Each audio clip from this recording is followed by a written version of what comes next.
నమస్తే,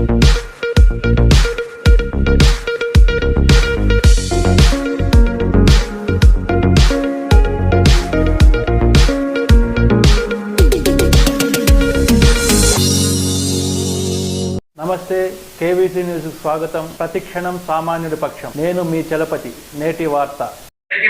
ప్రతి ఒక్కరికి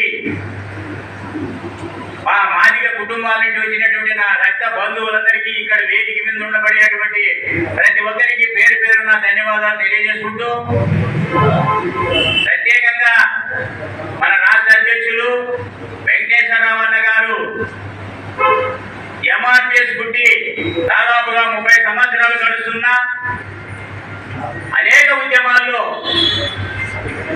ఈ విజయవాడ నగరం నందు అనేక ఉద్యమాలు చేసి ఈ ఉద్యమానికి ఏదైతే మనమందరూ కలిసి ఈరపూర్ నుంచి ఒక మందకృష్ణాన్ని ఒక ఎంఆర్పిఎస్ నాయకులుగా ఎన్నుకున్నారు. ఆ సమయంలో విజయవాడ నడిబొడ్డున కస్తూరి కళ్యాణ మండపంలో ఏ ఒక్కరు కూడా పెద్ద పెద్ద వాళ్ళేగా తప్ప మన వెంకటేశ్వరరావు గారు ఇక్కడ ఒక ప్రోగ్రాం పెట్టడం జరిగింది.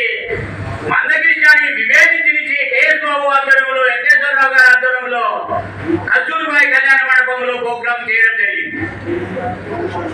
అదేవిధంగా అప్పటికే కస్తూరిబాయి కళ్యాణ మండపంలో ఒక ఎంఆర్పిఎస్ నాయకులు ఒక ప్రోగ్రాం పెట్టారంటే అప్పటికే ఎంత గొప్పలు అని చెప్పారని మనం దాన్ని గమనించాలి. దాదాపుగా 20 సంవత్సరాలు అవుతా. కాబట్టి ఈ రోజు మనందరూ ప్రతి ఒక్కరు కూడా జిల్లాకు రాష్ట్ర అధ్యక్షులు, స్టేట్ లో జిల్లాకు రాష్ట్ర అధ్యక్షులు కావడం వల్ల ఎంఆర్పిఎస్ లో ఐకమత్యం లోపించింది. ఐకమత్యం మహాభాగమని మనమందరూ ఏదైతే ఐకమత్యం లోపించి ఎంఆర్పిఎస్ ఉద్యమం నీరుగారే కాలిపోయే సమయంలో మన ఆంధ్రప్రదేశ్ నుంచి ఎంఆర్పిఎస్ నాయకులందరికీ నేనున్నానని చెప్పని విజయవాడ నుంచి వెంకటేశ్వరరావు గారు మనందరికీ తోడుగా ప్రతి జిల్లా తిరిగి మనందరికీ కూడగట్టడం జరిగింది. ఆ సమయంలోనే కొన్ని సమస్యలనే పోయిన ప్రభుత్వం కావచ్చు, జగన్మోహన్ రెడ్డి గారికి ముందు ఎలక్షన్ లో వెంకటేశ్వరరావు గారు మద్దతు ఇచ్చి ఆయన గెలిపివ్వడం కూడా జరిగింది. కానీ జగన్మోహన్ రెడ్డి గారు ప్రత్యేకంగా కర్మచారి ప్రతి జిల్లా తిరిగి జగన్మోహన్ రెడ్డి గారిని గెలిపించడంలో ముఖ్య పాత్ర పోషించడంలో వెంకటేశ్వరరావు గారి పాత్ర ఉందని కూడా మనం అందరూ గట్టిగా నమ్మాల్సి వస్తుంది. అయినా కానీ అంత కష్టపడి పనిచేసినటువంటి వెంకటేశ్వరరావు గారికి కానీ ఎంఆర్పిఎస్ కంపెనీకి కానీ జగన్మోహన్ రెడ్డి విలువ ఇవ్వడం లేదు. అది ముఖ్యమైన పొరపాటు అని కూడా ఆయన మనసులో అనుకోవాలి. మనం కూడా దాన్ని ఒప్పుకోవాల్సిన బాధ్యత ఉందని చెప్పని మీ అందరికీ తెలియజేస్తున్నాను. ఆ రోజు వెంకటేశ్వరరావు గారు మద్దతు ఇచ్చినప్పుడు జగన్మోహన్ రెడ్డి గారు కానీ ఆ ప్రభుత్వం కానీ వెంకటేశ్వరరావు గారికి ఒక సపోర్టు ఇచ్చింటే ఈ రోజు కూడా వాళ్ళకి మద్దతుగాను వాళ్ళకు ముందరుండి పనిచేసిండు. కాబట్టి ఈ రోజు మాజీ ముఖ్యమంత్రి చంద్రబాబు నాయుడు గారు ప్రతి ఒక్క మాజీ సంఘాన్ని దగ్గరికి పిలుచుకుంటూ మన పేరుబాబు వెంకటేశ్వరరావు గారిని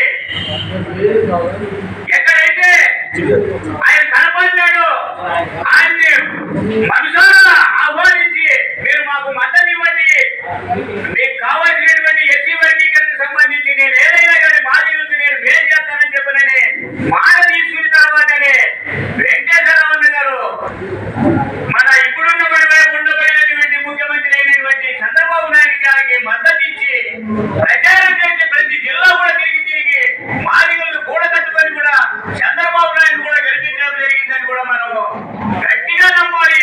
ఇప్పుడున్న మన ప్రభుత్వం కూడా నమ్మాలని చెప్పని నేను విజ్ఞప్తి చేస్తున్నా. ఏదైతే అనంతపురం జిల్లాలో కూడా ప్రతి జిల్లా తిరిగి చంద్రబాబు నాయుడు ముఖ్యమంత్రి అయితే ఇది వరలో మనకు ఒక సమయంలో ఒక ఎస్సీ వర్గీకరణ చేయడానికి చట్టబద్ధత కల్పించలేక కొంత ఆ సమయంలో కొంతమందికి ఉద్యోగ అవకాశం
ముందుకు పోవడానికి సిద్ధంగా ఉన్నాం. ఇప్పుడు ఏదైతే వెంకటేశ్వరరావు గారు టీడీపీకి మద్దతు ఇచ్చి గెలిపించాడు, మాకు ఎస్సీ వర్గీకరణ దానికి తోడుగా అనేక మంది మాదిగలకు సంక్షేమ ఫలాల్లో కూడా ముఖ్య పాత్ర ఇవ్వాలని చెప్పని ఈ సభ నుంచి కూడా మన ముఖ్యమంత్రి చంద్రబాబు నాయుడు గారికి కానీ పవన్ కళ్యాణ్ గారికి కానీ ఈ ప్రభుత్వంతో సంబంధంలో కలిసి ఉన్నటువంటి మోదీ గారికి నేను విజ్ఞప్తి చేస్తున్నా, వారికి మనవి చేస్తున్నా.